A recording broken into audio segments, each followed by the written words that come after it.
भर की हिंसा की घटनाओं को लोकतंत्र पर हमला बताया। एक दिन पहले बीजेपी नेता कैलाश विजयवर्गीय ने भी अपने ट्विटर अकाउंट पर एक वीडियो पोस्ट किया जिसमें कुछ लोग दो महिलाओं को पीटते दिखाई दिए। आरोप है कि वो बीजेपी की महिला कार्यकर्ता थी जिसे टीएमसी के लोगों ने बुरी तरह पीटा। बताया गया कि ये घटना नंदीग्राम की है।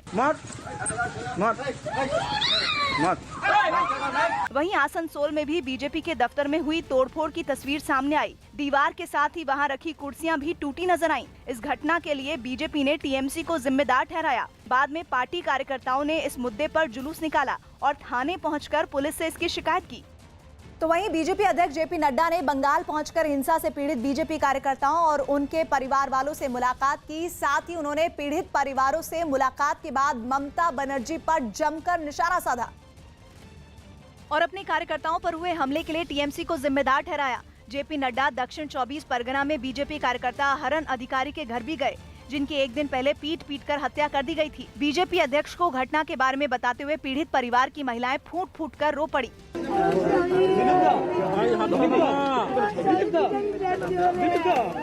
साथ ही पीड़ित परिवार ने जेपी नड्डा को आरोपियों के नाम की एक लिस्ट भी सौंपी। अपने कार्यकर्ता की मौत पर बीजेपी अध्यक्ष का गुस्सा भी भड़क गया और उन्होंने इसके लिए टीएमसी को जिम्मेदार ठहराया। उनकी शहादत जायर नहीं जाएगी।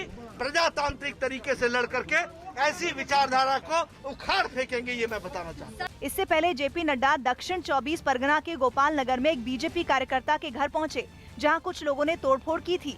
वहां परिवार के लोगों से बात करने के बाद बीजेपी अध्यक्ष ने उन्हें हर संभव मदद का भरोसा दिया। हमारी तरफ से उनको बोलना चिंता नहीं करने को, हम सब संभालेंगे सारा। इस दौरान जेपी नड्डा के साथ दिलीप घोष और शिशिर बाजौरिया समेत बीजेपी के कई नेता भी मौजूद रहे। बंगाल में चुनाव बाद जारी हिंसा के खिलाफ बीजेपी ने सुप्रीम कोर्ट का दरवाजा खटखटाया। न्यूज 18 के एहतिशाम खान की रिपोर्ट के मुताबिक बीजेपी नेता गौरव भाटिया ने सुप्रीम कोर्ट में एक याचिका दाखिल कर इस मामले में सीबीआई जांच की मांग की और साथ ही ये भी गुहार लगाई कि अब तक की हुई हिंसा को लेकर जितनी भी एफआईआर दर्ज हुई है उसका ब्यौरा बंगाल सरकार से मांगा जाए। हालांकि अभी ये याचिका सिर्फ दाखिल हुई है, जिस पर सुनवाई का फैसला होना बाकी है। पश्चिम बंगाल विधानसभा चुनाव में टीएमसी की जीत के बाद राज्य में हो रही हिंसक घटनाओं के खिलाफ बीजेपी आज देश भर में धरना देगी। बीजेपी ने राज्य के कई इलाकों में हुई हिंसा के लिए टीएमसी को जिम्मेदार माना। बीजेपी का आरोप है कि हिंसा में उनकी पार्टी के कई कार्यकर्ताओं की हत्या कर दी गई। इसी हिंसा के खिलाफ बीजेपी ने आज देशव्यापी धरना प्रदर्शन का ऐलान किया है। पार्टी के कार्यकर्ता हाथों में काली पट्टी बांधकर अलग अलग जिलों में धरना देंगे। ये विरोध प्रदर्शन सभी मंडलों में किया जाएगा। पार्टी का कहना है कि ये विरोध प्रदर्शन कोरोना नियमों को ध्यान में रखकर किया जाएगा। हिमाचल प्रदेश और उत्तराखंड के कुछ इलाकों में बादल फटने से कई लोग मुसीबत में फंस गए। हिमाचल के चंबा में तो बादल फटने की वजह से कई गांवों पर खतरा मंडराने लगा, क्योंकि बादल फटने के बाद पहाड़ों से पानी के साथ आया मलबा सैलाब बनकर उन गांवों के करीब से बहने लगा। उस सैलाब में वहां के कई रास्ते टूट गए और कई घरों को भी नुकसान पहुंचा। बताया गया कि बादल फटने की वजह से वहां कई खेत भी पानी में बह गए। हादसे के बाद का एक वीडियो इलाके के किसी शख्स ने एक ऊंची पहाड़ी से भी बनाया, जिसमें कई गांव खतरे की जद में नजर आए। वहां के एक पुल के पास से भी कुछ लोगों ने सैलाब का वीडियो बनाया, जिसमें कई फीट की ऊंचाई तक पानी की लहरें उठती दिखी। बादल फटने की वजह से उत्तराखंड के रुद्रप्रयाग में भी भारी नुकसान हुआ। एक दिन पहले वहां हुए हादसे में कई मकानों को नुकसान पहुंचा। कई लोगों के घरों में सैलाब के साथ आया मलबा घुस गया, जबकि कुछ घरों के आगे से बड़े बड़े पत्थर गिरे नजर आए। जनहानि कुछ नहीं हुई है, लेकिन गांव की पानी बिजली कट गई है। बताया गया कि सड़क पर आए मलबे में वहां एक गाड़ी भी फंस गई थी, जिसमें 4 लोग सवार थे।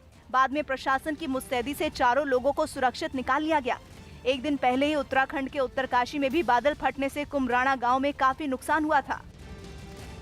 बीजेपी अध्यक्ष जेपी नड्डा के बंगाल दौरे का आज दूसरा दिन है। वो आज भी हिंसा प्रभावित पार्टी के कार्यकर्ताओं और उनके परिवार वालों से मुलाकात करेंगे। हिंसा पीड़ित परिवार वालों से मुलाकात के बाद नड्डा पार्टी के सांसदों, विधायकों और दूसरे अधिकारियों के साथ एक बैठक भी करेंगे। अपने दौरे के पहले दिन नड्डा हिंसा में मारे गए पार्टी के कार्यकर्ताओं के परिवार वालों से मिले और उन्हें हर संभव मदद का भरोसा दिया। इस बीच उन्होंने बंगाल में हुई हिंसा और उसमें मारे गए लोगों के लिए दुख जाहिर किया। नड्डा ने हिंसा के लिए टीएमसी के कार्यकर्ताओं और नेताओं को जिम्मेदार माना। बंगाल में सत्ता पर बैठने के लिए ये रक्त रंजित राजनीति इसे भारतीय जनता पार्टी कभी भी बर्दाश्त नहीं करेगी। प्रजातांत्रिक तरीके से सबका साथ, सबका विकास, सबका विश्वास, इस मंत्र को लेकर हम आगे बढ़ रहे हैं। लेकिन जो बंगाल की जनता पर राजनीतिक उत्पीड़न हो रहा है, उसे कभी भी भारतीय जनता पार्टी बर्दाश्त नहीं करेगी। बंगाल में जिस प्रकार की घटनाएं घट रही है, ये लोकतंत्र की हत्या है, ये स्टेट स्पॉन्सर्ड टेररिज्म है।